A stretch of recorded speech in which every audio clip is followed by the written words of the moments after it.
Youth అందరినీ కూడా వాళ్ళ కాళ్ళ మీద వాళ్ళకి నిలబడేట్టుగాను, ప్లస్ ఆయన కూడా అనుక్షణం అవిశ్రాంతంగా రాత్రి ఎప్పుడు పడుకుంటారో తెలియదు. అందరికంటే ముందు ఆయన ఆ విషయంలో అంటే ఎక్కువ శ్రమ పట్టడంలో, వాళ్ళు శ్రమనుకోకపోవచ్చు ఆ కర్మయోగిగా, అందరికంటే ఆఖరిగా పడుకోవటం, అందరికంటే ముందే లేవటం, ఎప్పుడు పడుకుంటారో ఎప్పుడు లేస్తారో మళ్ళీ మీరు చెప్పినట్టు పువ్వులాగా ఫ్రెష్గా ఉంటూ ఇంత షెడ్యూల్లో ఇన్న దేశాలు విదేశాలు ఇక్కడ ఇంత చేస్తున్నటువంటి ఆయన మరి తండ్రిగా బిడ్డల్ని ఎక్కడికైనా తీసుకెళ్ళటం కానీ అలాంటివి, అలాగే మరి చుట్టూ ఉన్న యూత్ని ఉత్సాహపరుస్తూ వాళ్ళని ఏమైనా ఎక్కడికన్నా తీసుకెళ్ళడం, ఆయన ఏమైనా సినిమాలు చూసేవాళ్ళ, ఆయనకి ఎలాంటివి వాళ్ళు చూస్తే ఏవి నచ్చేవి, ఆయన పిల్లల్ని ఎప్పుడైనా మిమ్మల్ని తీసుకెళ్ళడం ఉండేదా, అసలు ఈ మొత్తం వీటితోనే ఆధ్యాత్మిక లేకపోతే వీటిల్లో నిండి ఉండేవాళ్ళ? అసలు ఒక మాట చెప్తాను చెప్పే ముందు, ఈయన యూరోప్ వెళ్ళినప్పుడు వాళ్ళు మొట్టమొదటిసారి వెళ్ళినప్పుడు స్వామీజీ అని పిలిచారట. ఆయన చెప్పారు, I'm not a Swamiji, I have a wife and my children and I have my responsibilities to them. నాకు భార్య పిల్లలు ఉన్నారు, వాళ్ళ నాకు ఇవన్నీ బాధ్యతలు ఏమి ఉన్నాయి, నేను స్వామీజీని సన్యాసిని ఇవే అనుకుంటారు, మీరు అనుకుంటే మీ పొరపాటు, నేను అదే కాదు అని చెప్పి వాళ్ళకి చెప్పారు. నిజం కూడా అంతే. అందువలన మేము ఎప్పుడు మా తండ్రిగా ఆయన మిస్ అవ్వలేదు మేము.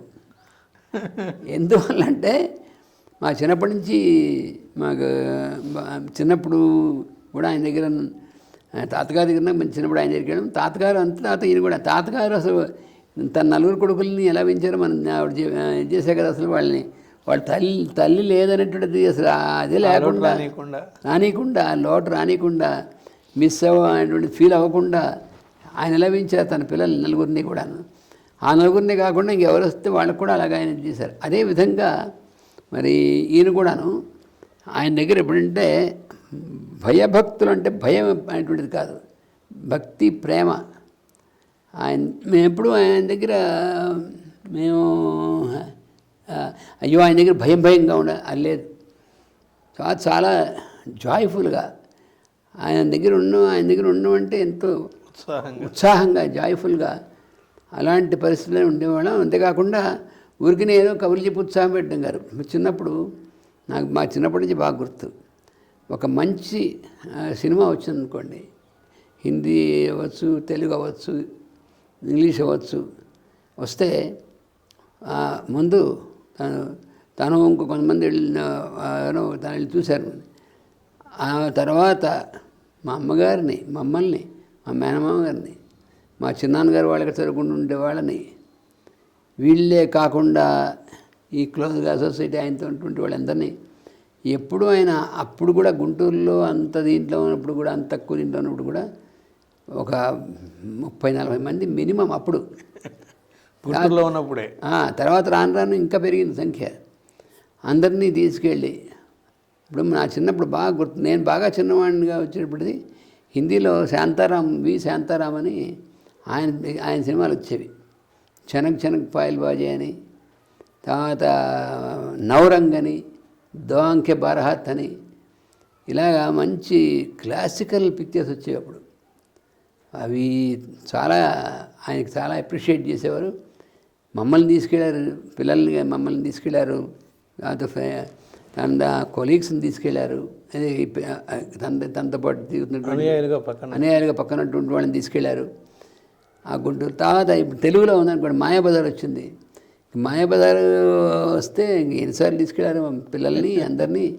ఆయనకు కూడా మాయాబజార్ కథ కల్పితం తెలుసు ఆయనకి, కానీ కల్పితం అయినప్పటికి కూడా అది ఒక కళాఖండంగా చేశారు. పైగా అందులో అశ్లీలమైనటువంటిది అలాంటిది ఇవేం లేకుండా, ఆ కృష్ణుడి యొక్క ఇమేజ్ పాడు చేయకుండా ఇలాగా క్యారెక్టరైజేషన్ అని చేశారు కదా.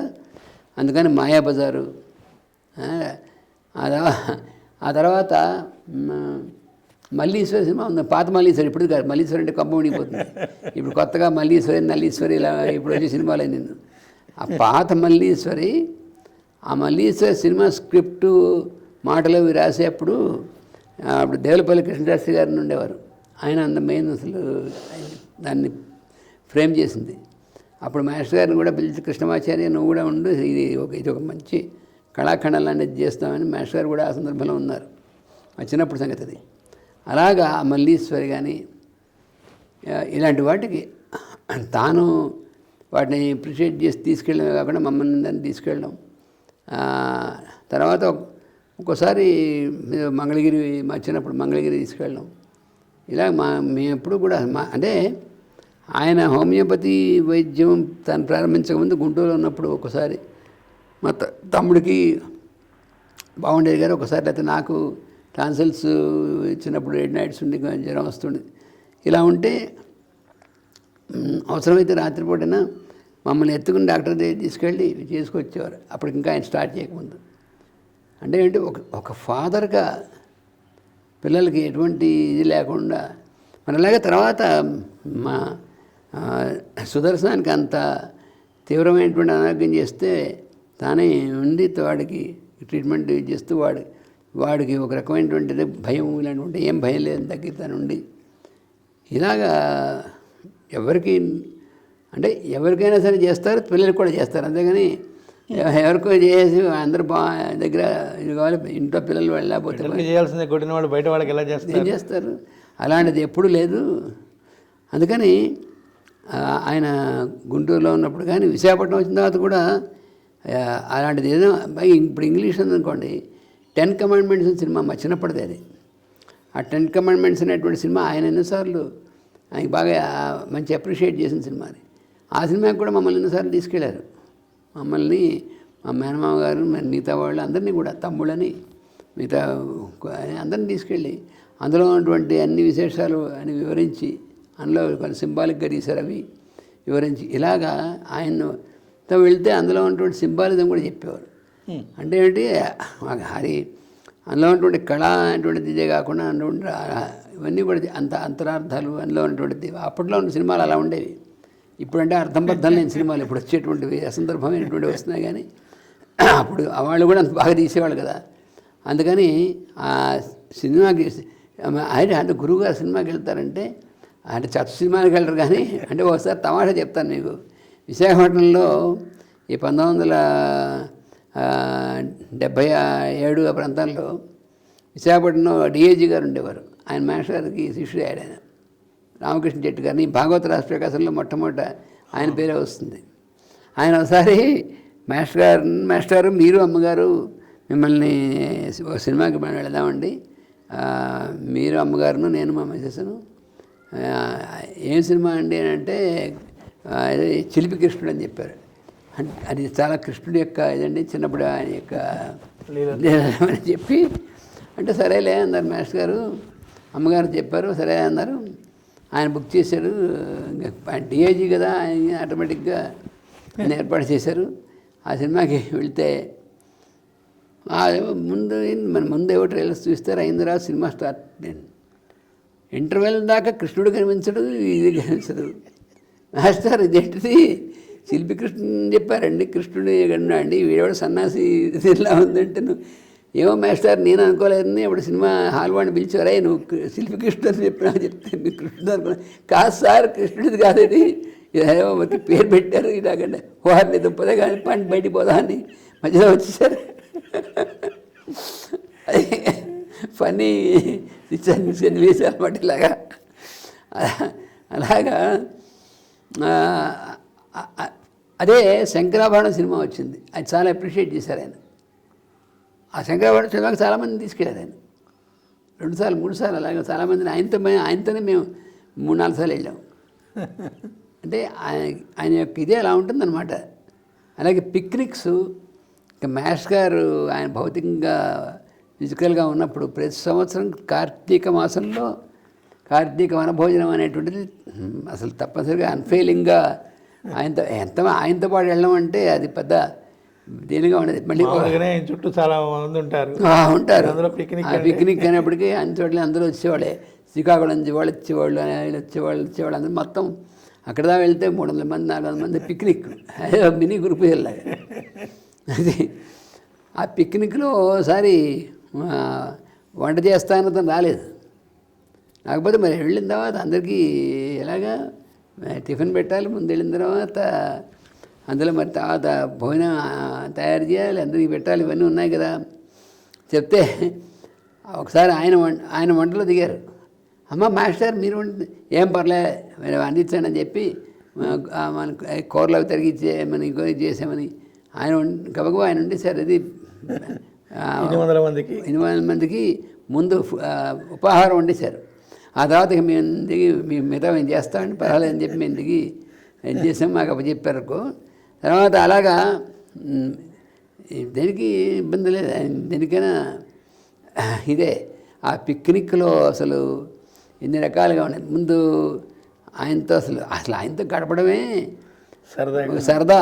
ఎంతగానో సీరియస్గా ఇది ఆధ్యాత్మికం అంటే కళ్ళు మూసి కూర్చుని, లేకపోతే ఆ పిక్నిక్లో కూడా సిద్ధాసనం వేసి కూర్చొని కళ్ళకుండా ఇలా ఏమి ఉండదు.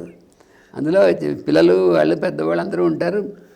ఆయన మ్యాజిక్లు చేసేవారు. ఆ మ్యాజిక్స్ కూడా ఎంత అద్భుతంగా చేసేవారు అంటే ఏంటంటే ఈ ప్లేయింగ్ కార్డ్స్ ప్యాకలు ఉంటాయి కదా, ఆ ప్యాక మ్యాజిక్ చేసేవారు. అసలు ఎలా చేస్తారనేటువంటిది అంత మ్యాజిక్ అంటే చిన్న మ్యాజిక్ అంటే మ్యానిపులేషనే కదా మామూలుగాను, కానీ అంత న్యాచురల్గా. అలాగే తాళతో మ్యాజిక్ చేసేవారు. మరీ అసలు అనూహ్యమైనటువంటిది, ఊహించలేదు ఎవరు. చాలామంది మ్యాజిక్స్ చేస్తారు. ఆయన ఎలా చేసేవారంటే పెద్ద 2 తాళ్ళు, పెద్ద మంచి గట్టి తాళ్ళు తెమ్మని ఆయన చేతిలో ఇలా పెట్టేసి కట్టేమనేవారు. ఒక తాడు పూర్తిగా కదలడానికి లేకుండా, 2వ తాడిని ఈ కట్టేసిన తర్వాత ఇటు నుంచి ఇలా వేసి వాడు పట్టుకుంటే ఎదురుకుండా ఉన్నవాడు లాగమనేవారు. వాళ్ళు లాగుతాడు కాన్ఫిడెంట్గా, ఎందుకంటే ఇది ఓడదు, ఇంపాసిబుల్. ముళ్ళే వేసారు, ఓడకుండా ఇలాగే ఇంపాసిబుల్ కదా. ఇటు నుంచి ఇటు తాడేసి వాళ్ళు లాగాలి. వాళ్ళు లాగుతున్నప్పుడు ఈయన ఇలా మూమెంట్ ఇలా ఏం కదలవు చేతులు ఇలా మూమెంట్ చేసినారు. ఒక 3-4 మినిట్స్ అయిన తర్వాత ఆ తాడేం తెగదు, ఇది తెగదు, ఆ తాడు బయటకు వచ్చేస్తుంది. ఇది ఎలా వస్తుంది అంటే అర్థం కాదు. చాలా అసలు అంటే అన్నిట్లోనూ మాస్టర్ ఆయన. మ్యాజిక్లు చేయడం మాస్టరు. మామూలు లౌకికమైన విషయాలు ఇవన్నీ పెద్ద ఏం కాదు అసలు అని వాటిలో మాస్టర్ లాగా వీటిలో కూడా మాస్టర్ ఆయన. మ్యాజిక్ అనేటువంటిది చాలా తమాషగా చేసేవారు. ఆ తర్వాత ఇంకేం చేసేవారంటే ఈ కొన్ని స్లిప్పులు ఇచ్చేవారు అందరికీ. ఇచ్చి మీరు అందులో రహస్యంగా మీరు ఏ ప్రశ్న ఉందో మీకు ఏదన్నా అందులో రాసేసి ఆ స్లిప్ మూసేసేయండి. మీరు ఎవరు రాశారో మీరు పేరు రాయక్కర్లేదు, నేను అడిగినప్పుడు చెప్తారు, కానీ మూసేసేయండి. అది మూసేసి దాంట్లో పెట్టేసి ఆయన దగ్గర ఒక చిన్న సీసా ప్లాస్టిక్ది ట్రాన్స్పరెంట్ సీసా పెట్టి ఒక స్లిప్ తీసి అందులో పడేయమనేవారు. పడేసిన తర్వాత కప్పు స్లిప్ ఏదో ఒకటి 1 నిమిషం ఇలా పెట్టుకునేవారు. పెట్టుకుని ఇందులో ఇంకో బలానా ప్రశ్న ఇలా రాసి ఉంది, ఇప్పుడు చెప్పండి ఎవరు రాశారు అంటే వాళ్ళు వేసి ఉంచేవారు. మరి ఇలా రాసింది అవునా అంటే అవును అనేవారు. ఈ మధ్యలో అక్షరం ఇలా కొట్టేసింది అవునా అంటే అది కూడా చెప్పేవారు. ఈ రైటింగ్ ఈ రకంగా ఉంది అవునా అనేవారు. అప్పుడు వాళ్ళు వేసిన ప్రశ్నకి సమాధానం హలే మా పిల్లలు పుడతారా అదే మాకు ఎప్పుడు పిల్లలు పుడతాయి, ఇలాంటివి రకరకాలు, మా పిల్లల పెళ్ళి ఎప్పుడు అవుతాయి, ఈ రకరకాలు అనమాట. అది సరే వాళ్ళకి సమాధానం చెప్పేవారు ఆయన. అయితే ఎవరైనా ఆధ్యాత్మికమైన ప్రశ్న వేసి ఏ ప్రశ్న వేసి, లేకపోతే ఒకళ్ళేమో జోక్స్ అట్లా చేసేవాళ్ళు. వాళ్ళకి అసలు ఎవరు ఏ స్థాయి వాడికి ఆ స్థాయిలో చెప్పేవారు అనమాట. ఒకసారి జీఎల్ఎన్ శాస్త్రి గారు ఆ స్లిప్లో ఆయన వేసి ఇదంతా ఉట్టి హంపక్ అని వేసి పెట్టారు కావాలని. ఇదంతా ఉట్టి హంపక్ అని రాశారు ఎవరు అంటే ఆయన నేను రాశాను. హంబక్ కాంతి ఉంది, సృష్టి హంబక్ అని చెప్పి అన్ని సృష్టి ఒక గారడి ఇదంతాను కాంతి ఉంది, అందుకని ఆ రకంగా చూస్తే అంత హంబక్ అని చెప్పేసి అలా తమాషా. అసలు అది పండించటం. అలాగా చాలా ఆ స్లిప్స్ పెట్టి ఆ మ్యాజిక్, తర్వాత క్విజ్, ఆ క్విజ్లు తయారు చేసి క్విజ్ కండక్ట్ చేయడం, అసలు పొద్దున్న సాయంత్రం ఎలా అయిపోయింది అర్థమయ్యేది కాదు అసలు. చుట్టుపక్కల కొన్ని విలేజెస్లో ముందే సెలెక్ట్ చేసి అక్కడికి తెలుసున్నటువంటి వాళ్ళు ఉంటే అక్కడికి తోట కానీ అలాగా సిటీలో కాకుండా బయట తోటల్లో కానీ విలేజెస్లో కానీ అలాగా ప్రతి సంవత్సరం తప్పకుండా ఆయనతో పిక్నిక్ అంటే ఎవడు మిస్ అవ్వడు. ముందే అందరూ ముందే రెడీగా ఉండేవాడు. సరే మేము ఇంకా ఈ మిగతా అరేంజ్మెంట్స్ అన్నీ ఇంక మేము అంతా చేసేవాళ్ళం. ఏంటంటే వంటకు కావాల్సినవి ఇవి ట్రాన్స్పోర్టేషన్ ఇవన్నీ మేము చూసుకునేవాళ్ళం. ఆయన మాస్టర్తో పాటు వీళ్ళందరూ చేసేవాళ్ళు, మేమన్నీ చేసేవాళ్ళం. మేము ముందే వెళ్ళేవాళ్ళం, ఏర్పాటు చూసుకోవాలి కదా. ఎందుకంటే వంట వాళ్ళు రాకపోయినా మేము రెడీగా ఉండేవాళ్ళం. దాని మీద డిపెండెన్స్ ఏమి ఉండేది కాదు మాకు. అందుకని మేము రెడీగా ఉండేవాళ్ళం. దగ్గర నుంచి అన్ని ఏర్పాట్లు చేసుకోవాలి కదా. అన్నీ ఏర్పాటు చేసుకోవాలి కదా. ఈ రోజుల్లో లాగా టక్కన అన్ని వాటర్ బాటిల్ చాలా కష్టం కదా. ఉంటాయి ఏముండవు అలాగా. నీళ్ళ దగ్గర నుంచి అన్ని గంగాళాలు తీసుకెళ్ళాలి, గంగాళాలు నింపాలి. ఇవన్నీ మాకు గురు పూజల్లో వాటిలో మాకు అన్నీ ట్రైనింగ్ కాబట్టి ఆటోమేటిక్గా మేము అన్నీ చేసేవాళ్ళం. అలాగా పిక్నిక్ తీసుకెళ్ళేవాళ్ళు, సినిమాలు తీసుకెళ్ళేవాళ్ళు, ఇన్నిటికీ ఆయనకి ఎక్కడ టైం దొరికింది అన్నట్టుగా ఆ తీర్థయాత్రలు తీసుకెళ్ళేవాళ్ళు. ఆయన ఒకసారి యాత్రలకి పెట్టి యాత్రలు తీసుకెళ్ళేవాళ్ళు. అందుకని ఆయన మా గురువు గారంటే దూరంగా పెట్టేసి మడికట్టుకుని అసలు అలాంటిది ఏం లేదు. అసలు అలా మధ్యలో అందరూ మర్చిపోతారు ఆయన గురువు గారిని. ఆయనతో జోక్స్ చేసేవాళ్ళు, లేకపోతే ఆయనతో చేసేవాళ్ళు. అంత ఇదిగా ఉండాలి, కలిసిపోయి అందరిలో వాళ్ళలాగా. మళ్ళీ డిసిప్లిన్ మాత్రం ఉంటుంది. ఇప్పుడు ఏమంటే ఎవరన్నా వాడు తిన్న ఆకు తీయాలి అంటే వాడు తీయాల్సిందే, తీసుకెళ్ళి తీయాల్సిందే. తీయకపోతే ఈ నీళ్ళు తీసేవారు అనమాట. అప్పుడు ఇంకా వాళ్ళు ఇంకెప్పుడు చేయాలంటే పని.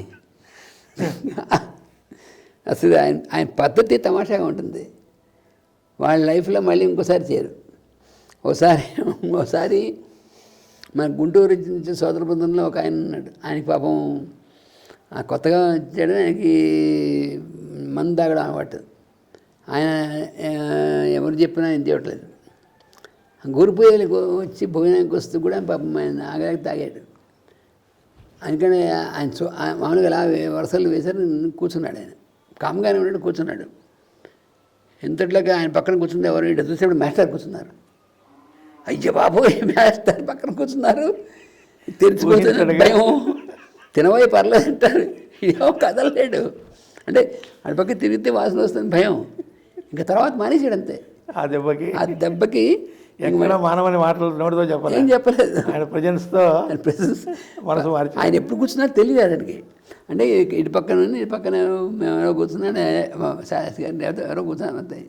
ఇటు పక్కన విస్తరి కొంచెం చాలా దాకా ఎవరు వస్తారో తెలియదు. సడన్గా వచ్చి ఆయన కూర్చున్నారు, అప్పుడు ఇది చూడలేదు. సడన్గా వచ్చి చూసేప్పటికి ఆయన లేకపోతే కూర్చో, లేవక్కలేదు, ఏం పర్లేదు అన్నారు.